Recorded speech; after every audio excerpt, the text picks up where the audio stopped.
요한복음 15장 5절 말씀입니다. 요한복음 15장 5절 말씀.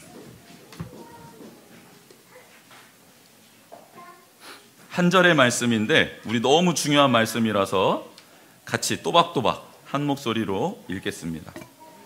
요한복음 15장 5절 다 찾으셨습니까? 네, 한번 읽어보겠습니다. 시작. 나는 포도나무요 너희는 가지라. 그가 내 안에 내가 그 안에 거하면 사람이 열매를 많이 맺나니 나를 떠나서는 너희가 아무것도 할 수 없음이라. 아멘. 우리 가정에 뿌려진 말씀 거기 한번 읽어볼까요?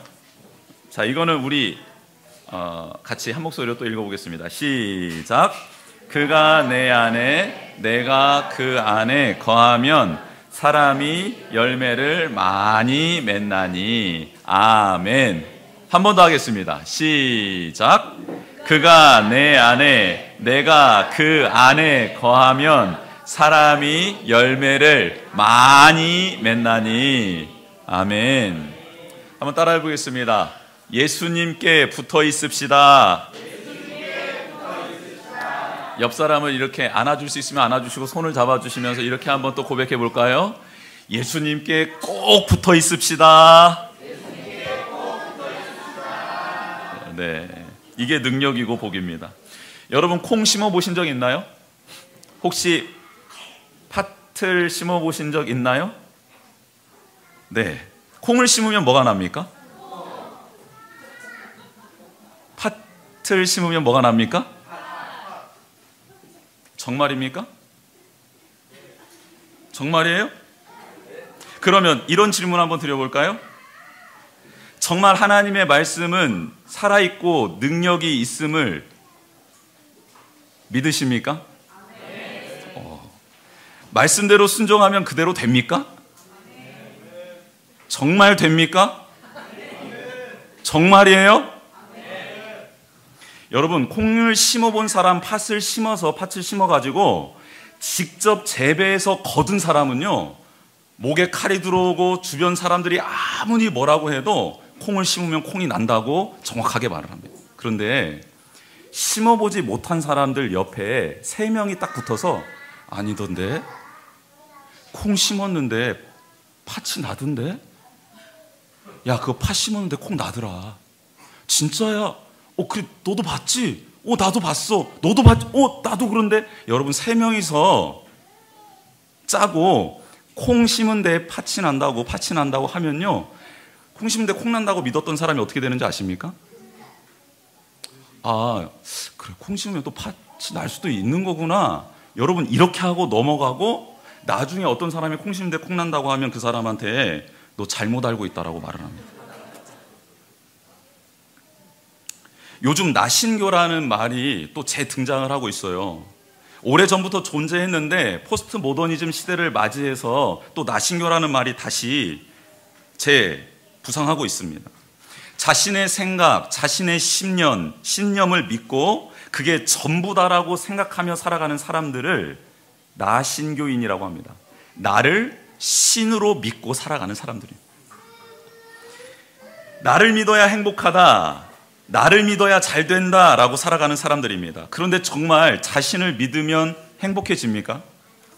그런 사람들의 말을 들으면 우리는 잘 살게 될까요? 아닙니다.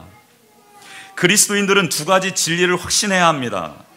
첫 번째는 창세기 1장 1절 말씀입니다. 태초에 하나님이 천지를 창조하시니라.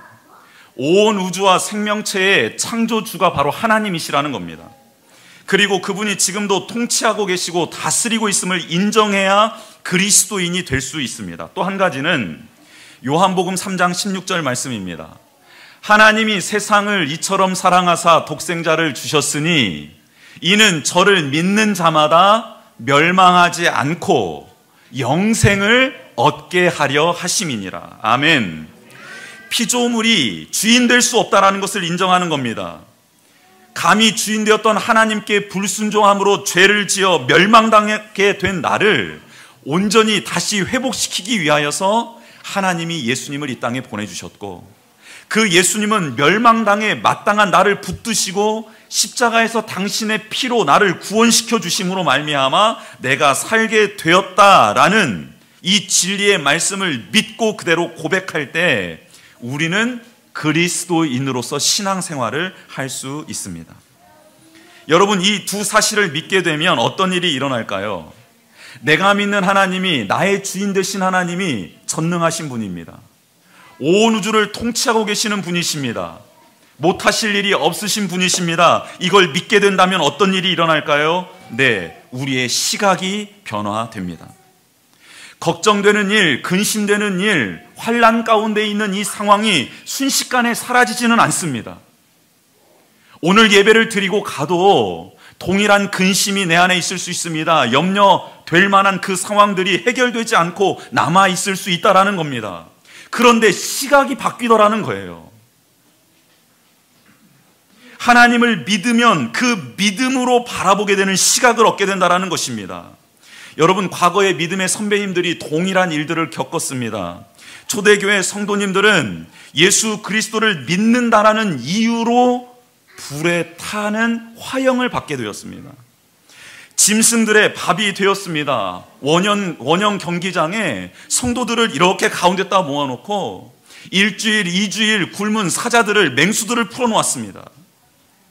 그 맹수들은 사람으로 보지 않고 먹잇감으로 보고 그 초대교회인 신자들을 물어뜯기 시작했지요. 이리저리 팔들이, 다리들이 찢겨나갔습니다.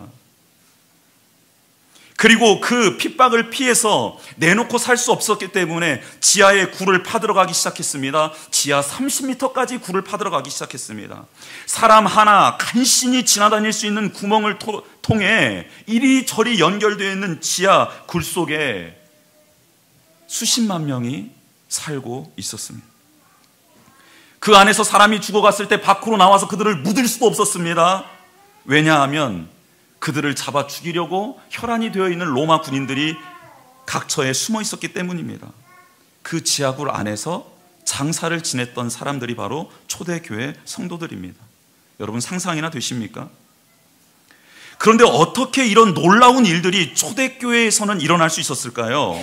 고난 앞에서, 아니 비참한 죽음 앞에서 그들은 신앙을 버리질 않았습니다. 끝까지 서로를 사랑했습니다.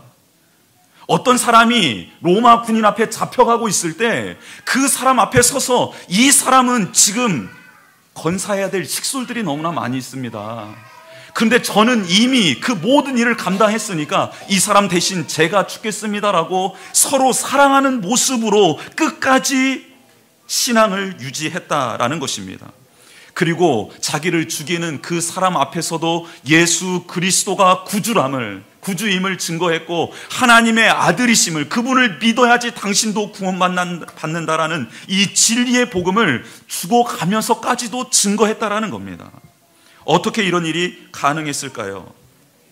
그들이 붙잡고 있었던 말씀, 그 말씀은요, 놀랍게도 우리가 지금 알고 있는 이 말씀보다 엄청나게 적었습니다. 우리는 이미 정리되어 있는 66권의 하나님의 말씀을 다 가지고 있습니다. 그런데 초대교회 교인들은 신약 성경이 완성되기 전 사람들입니다. 그리고 사회사본이 발견되기 전입니다. 그렇기 때문에 그들이 알고 있었던 것은 고작 율법, 모세 오경이 다였습니다. 여러분, 우리는 그들보다 더 많은 말씀을 알고 있어요. 우리는 그들보다 더 체계적인 교육을 받았습니다. 2세기, 3세기가 되어서야 조직신학이 만들어지고 신앙훈련이 시작되었다는 것을 감안해 볼 때 우리는 그들보다 훨씬 더 하나님에 대한 지식이 고상합니다. 믿음이 무엇인지를 밝히 알고 있습니다. 하나님의 말씀이 무엇을 말하고 있는지 우리는 너무너무 그들보다 더 잘 알고 있다는 겁니다. 초대교회 성도와 비교했을 때 우리는 신학적으로나 말씀을 알고 있는 내용으로나 이해하는 폭이 훨씬 넓다라는 겁니다. 많은 걸 알고 있었다라는 겁니다. 그런데 그 짧은 모세 오경을 붙잡고 있었던 초대교회 성도들은 그 말씀이 말씀으로 지식으로 머무는 것이 아니라 마음을 감동시키는 능력의 말씀이 되었고, 마음을 감동시켰던 그 말씀이 나의 손과 발을 변화시켰다라는 겁니다. 눈빛을 변화시켰다라는 겁니다. 말을 변화시켰다라는 겁니다. 사랑하는 성도 여러분, 마음이 변하면요, 무엇이 가장 먼저 바뀌냐면 눈빛이 바뀝니다. 뭐가 바뀐다고요? 사나운 눈빛에서 사랑이 넘치는 눈빛으로 바뀌어요. 여러분 눈빛을 한번 거울로 비춰보시면 좋겠습니다. 아침에 일어나셔서 세수하고 난 다음에 한번 거울 한번 보세요. 내 눈빛에 살기가 가득한지 온기가 가득한지 한번 여러분 눈빛을, 옆에 계신 분 한번 눈을 한번 마주 보도록 하겠습니다. 시작. 네. 여러분 왜 어린아이를 보면 우리가 웃게 되고 이렇게 되는 줄 알아요? 어린아이의 눈은요 되게 맑아요. 근데 왜 세상을 살아가면서 혹은 남편과 아내를 보면서 왜 우울해지는 줄 아십니까? 그 눈빛에는 뭔가 다른 게 담겨져 있어요. 그러면 눈빛이 변하고 난 다음에 무엇이 바뀔까요? 말이 바뀝니다. 말이. 여러분 신앙생활을 하면서 말이 바뀌지 않는 사람들은 자신의 신앙을 한번 의심해 보셔야 합니다. 가족들 안에서 말하는 나의 언어 습관이 바뀌었는지, 공동체 생활에서의 나의 언어의 습관들이 바뀌었는지 한번 스스로를 점검해 보시기를 바랍니다.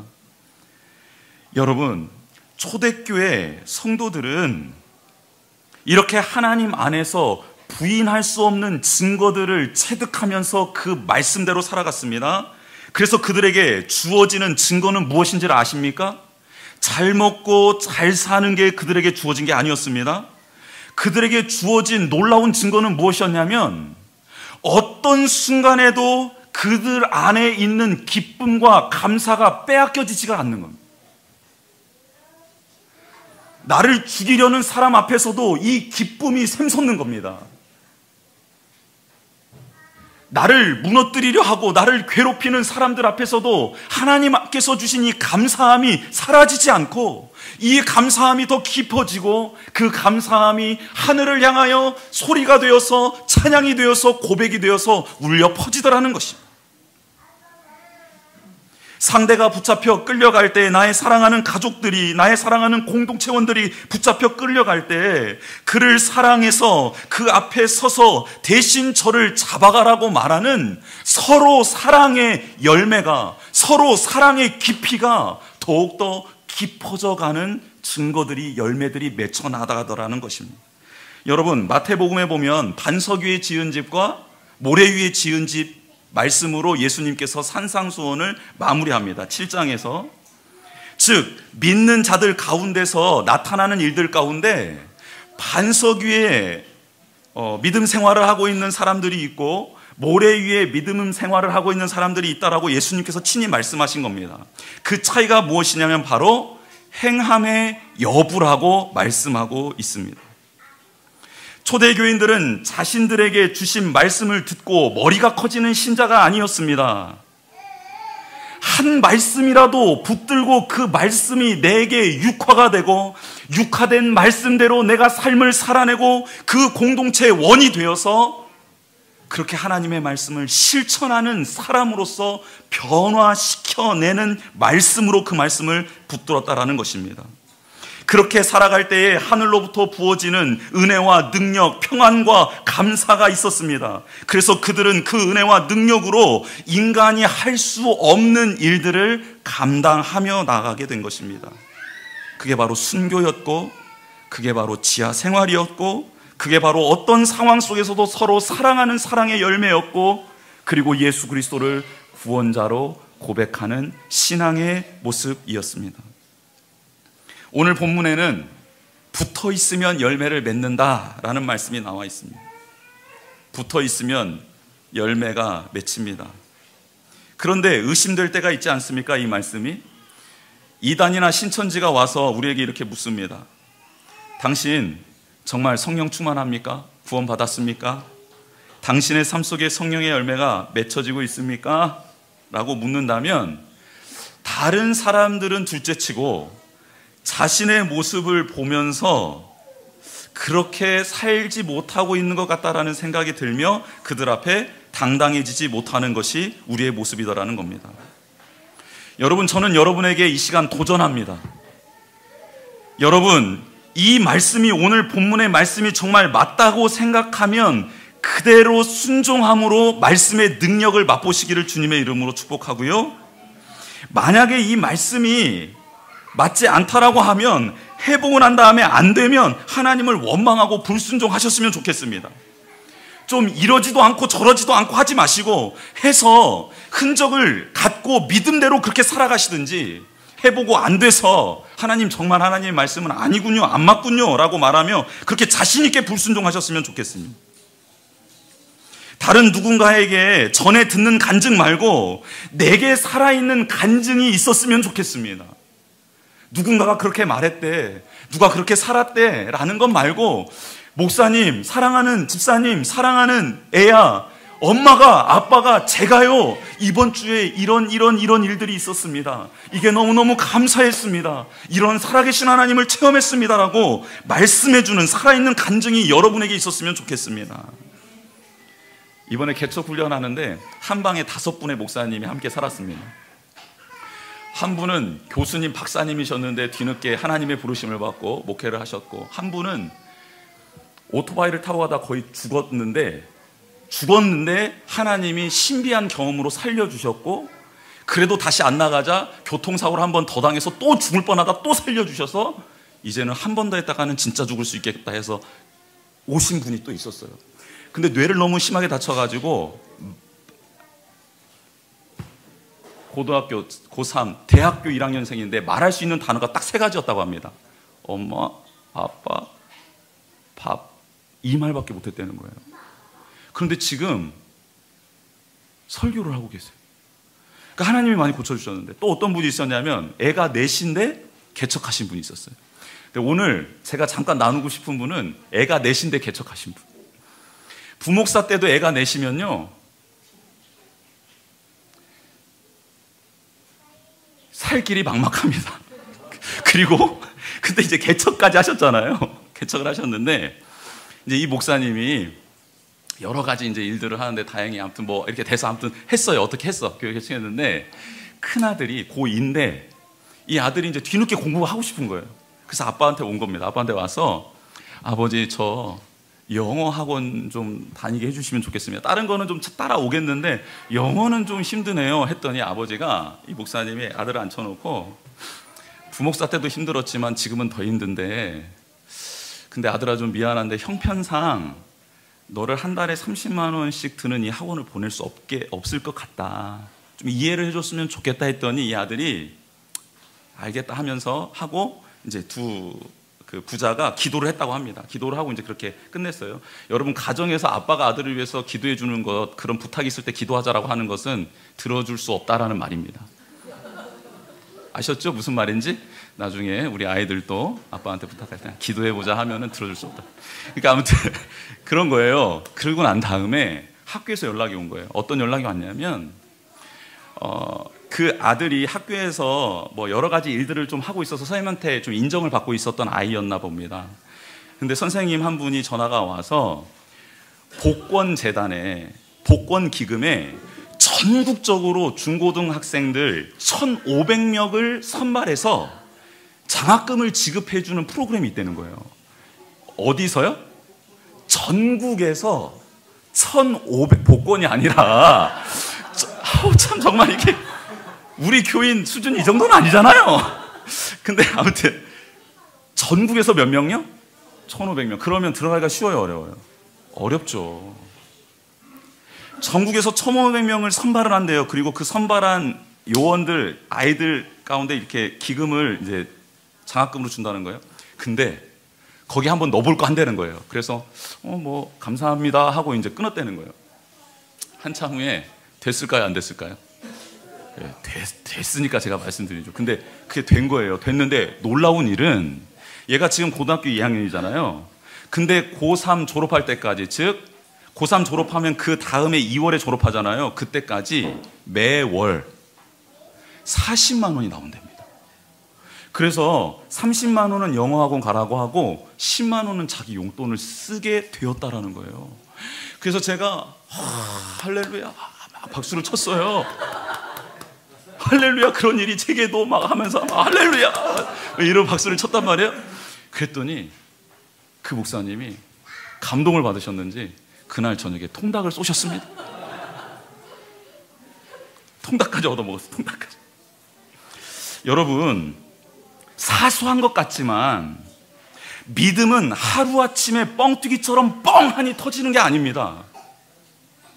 믿음은 어느 날 갑자기 막 쏟아져 내려오는 게 믿음이 아니에요. 여러분, 광야에서 매일매일 만나의 경험이 있었던 이스라엘 민족이 가나안 땅에 들어가서 여리고성을 돌무로 여리고성이 무너지는 기적을 맛본 줄 믿습니다. 매일매일의 하나님과의 교제함이, 하나님의 신실하심의 은혜가 느껴지지 않으면 어느 날 갑자기 위대한 일을, 위대한 결단을 할 수가 없다라는 것입니다. 여러분, 예수님께 붙어 있으면 열매를 맺습니까? 정말입니까? 붙어 있기 위해서 실질적인 삶의 변화가 필요합니다. 하나님 앞에 진실하게 나가 삶을 교정받아야 합니다. 내 식대로 해석하고 내 마음대로 살아왔던 나의 인생 죄악의 패턴을 끊어내어야 합니다.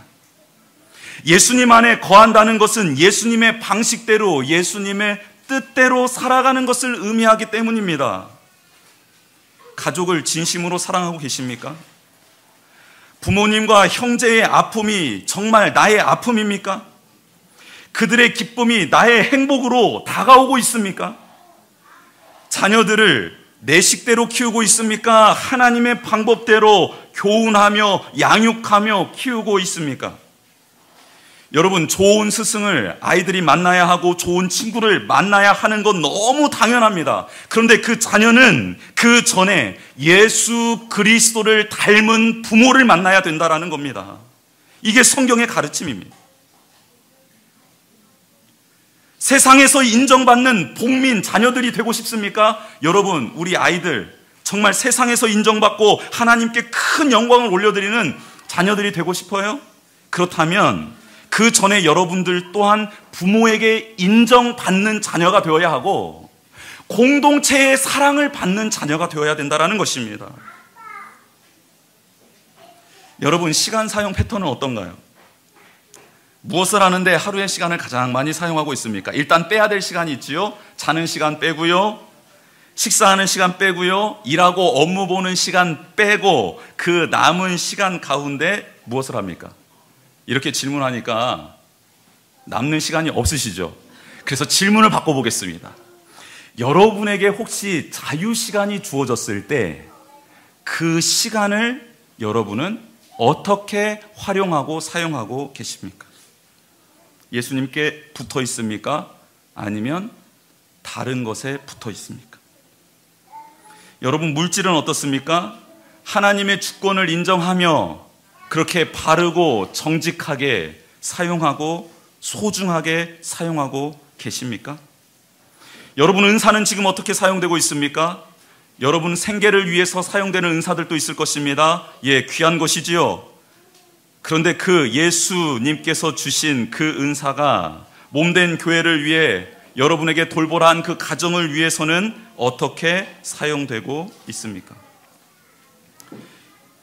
이것이 바로 우리 삶의 패턴에서 예수님께 붙어 있어야 하는 실질적인 영역들입니다.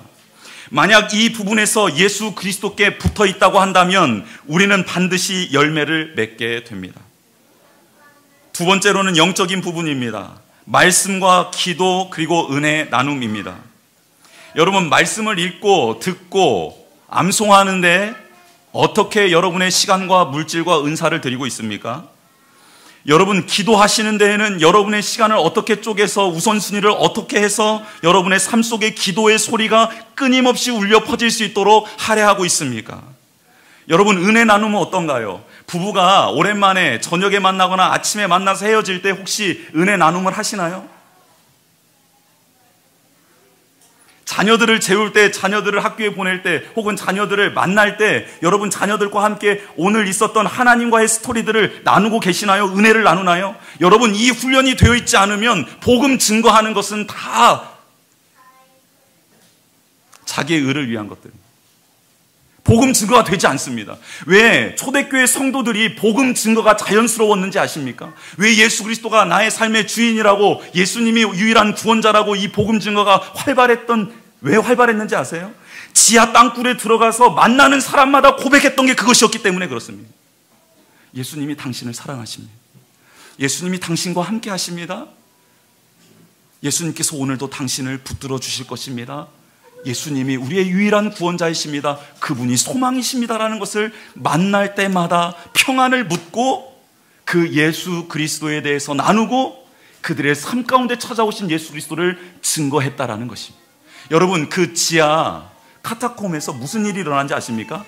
예배당이 있었다는 겁니다. 여러분, 예배당이 있었습니다. 그 안에도 이런 홀을 파놓고 그 안에 엎드려서 같이 찬양하고 기도했다라는 것입니다. 가정 공동체가, 우리 소그룹이 이런 무브먼트가 좀 일어났으면 좋겠습니다. 함께 기도하는 소그룹이 됐고 가정이 되었으면 좋겠고, 가정에 뿌려진 말씀들을 암송하며 서로 나누며 이것들을 어떻게 하면은 우리 삶 속에 적용할 수 있을까에 대해서 노력하는 그런 무브먼트들이 일어났으면 좋겠습니다. 그리고 우리가 소그룹끼리 모였을 때 은혜 나눔이 활발해지기를 주님의 이름으로 축복합니다. 어떤 개척교회에서 이런 말씀 하시더라고요. 목사님이 소그룹 나눔이 중요하다 해서 소그룹 나눔을 이렇게 시작을 했다는 거예요. 근데 갔더니 말씀 한 구절 있고 그 다음에 나눠지는 것들을 가만 들어봤더니 자식 얘기, 돈 얘기, 이거 하다가 딱 끝나더라는 거예요.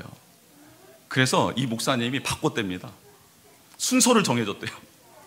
소그룹 순서를 정해줬대요. 그래서 찬양 한 곡, 그 다음에 은혜 나눔 한 곡, 간증할 사람 한 사람, 그 다음에 말씀 속에서 살았던 거 나눌 사람, 이렇게 사람들을 정해줬다고 합니다. 그랬더니 분위기가 바뀌었대요.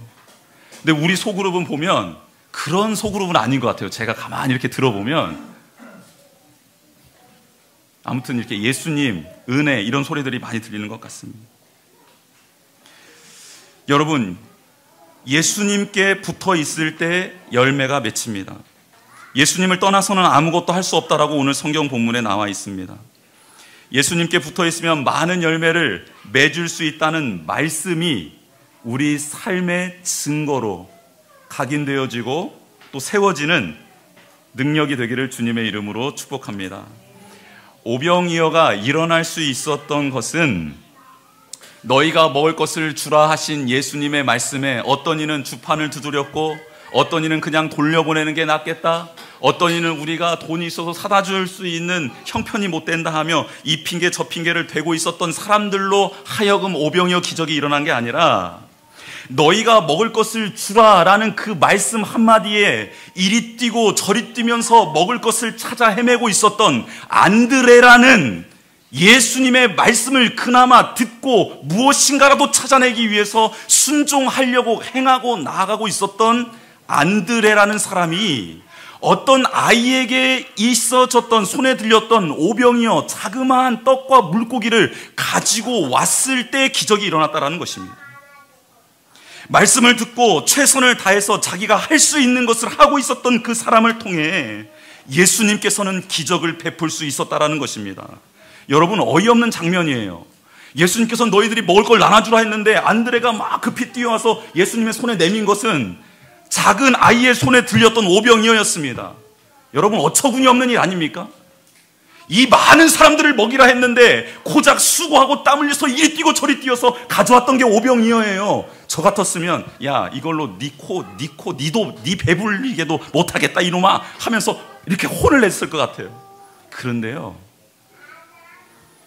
예수님의 말씀을 순수하게 듣고 뛰어다니며 어린아이의 먹을거리를 가지고 왔던 안드레의 손에 쥐어졌던 그것을 예수님이 받으십니다. 여러분, 이게 예수님이세요. 우리 교회로 하여금 많은 사람들이 돌아왔으면 좋겠고 회복됐으면 좋겠고 그렇게 교회와 선교사님들을 섬겼으면 좋겠습니다. 근데 어떻게 할 수 있습니까? 우리가 못하죠. 그런데 지금 우리가 가지고 있는 것을 드려 하나님, 이게 너무나도 적지만 저희는 하나님의 음성을 듣고 이렇게 행동합니다, 순종합니다 라고 했을 때 그것을 받으시는 예수님이 당신의 능력으로 모든 이들을 배불릴 수 있다라는 것입니다. 내가 할 수 있는 일을 찾아봅시다. 예수님께 붙어 있기 위하여 내가 할 수 있는 일, 우리 가정이 할 수 있는 일, 우리 소그룹이 할 수 있는 일, 우리 교회가 할 수 있는 일을 한번 찾아보십시다. 그게 어린아이에 먹을 것밖에 안 되는 오병이어일지라도 그것을 찾기 위해서 노력해보고 그것을 한번 행해보십시다. 그리고 예수님께 올려드려 보십시다. 예수님의 손에 올려드려진 나의 그 작은 순종 하나가, 우리 가정의 순종 하나가, 우리 소그룹의 순종 하나가, 우리 교회의 순종 하나가 어떻게 하나님의 능력이 되어 열매를 맺어 가는지를 한번 보십시다. 이게 오늘 말씀의 핵심입니다. 우리 함께 예수님께 붙어 있었으면 좋겠습니다. 서로를 격려합시다. 위로합시다. 손 잡아 줍시다. 성경 본문 요한복음 15장에 나와 있는 더 놀라운 사실은 우리가 예수님께 붙어 있기 위해 막 안간힘을 쓰는 게 아니라 예수님 말씀은 내가 너희를 불러 나의 가지 되게 하셨다라고 말씀하고 있어요. 내가 무언가를 해서 예수님께 붙어있는 가지가 되는 것이 아니라 이미 예수님께서 우리를 가지로 불러주셨다라는 것입니다.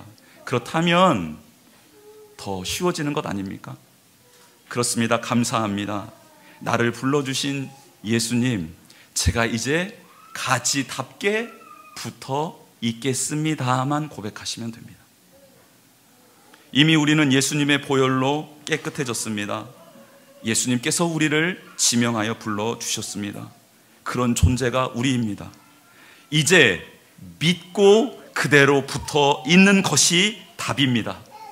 그렇게 우리가 서로에게 힘이 되고 위로가 되고 서로에게 함께 동역자가 되어줬으면 좋겠습니다. 한 번 더 이렇게 한번 옆에 계신 분 한번 축복했으면 좋겠습니다. 함께 잘 예수님께 붙어 있읍시다. 한 번 더요. 작은 일에라도 순종합시다. 네. 그게 작은 것일지라도 하나님의 손에 들린 바 되면 하나님의 능력이 나타나게 될 줄 믿습니다.